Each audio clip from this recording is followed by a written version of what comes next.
What's up for February?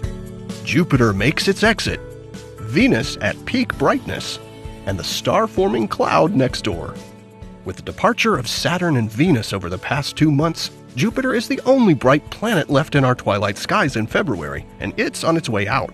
The giant planet stands alone low in the western sky after sunset in February. By mid-month, it's setting only about an hour after the sun.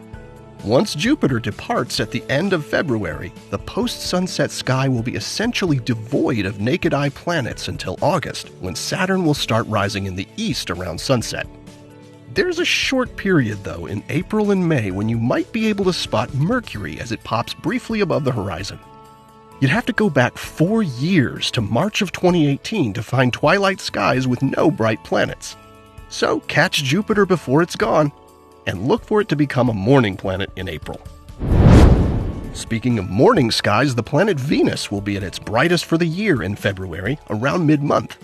It rises with Mars around 4 a.m. and is visible low in the southeast until sunrise.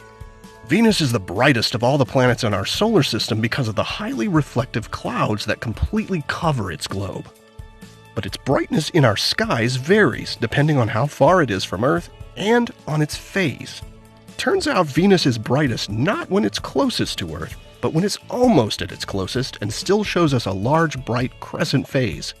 So enjoy the crescent Venus that is the planet at its brightest, and look for Venus to form a trio with the Moon and Mars on the morning of February 26th. February is a perfect time to enjoy one of the most popular and well-studied sights in the night sky, the Great Nebula in Orion.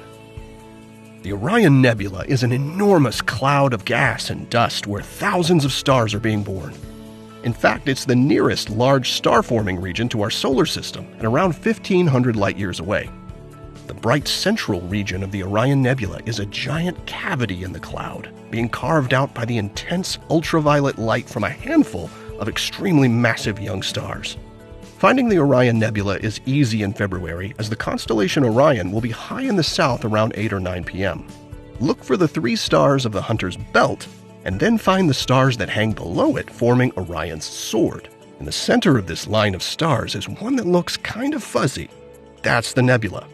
It's visible to the unaided eye under relatively dark skies and is easily seen with binoculars as a faint haze.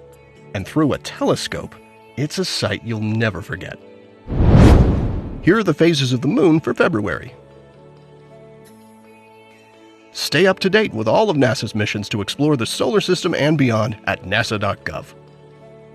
I'm Preston Dykes from NASA's Jet Propulsion Laboratory, and that's what's up for this month.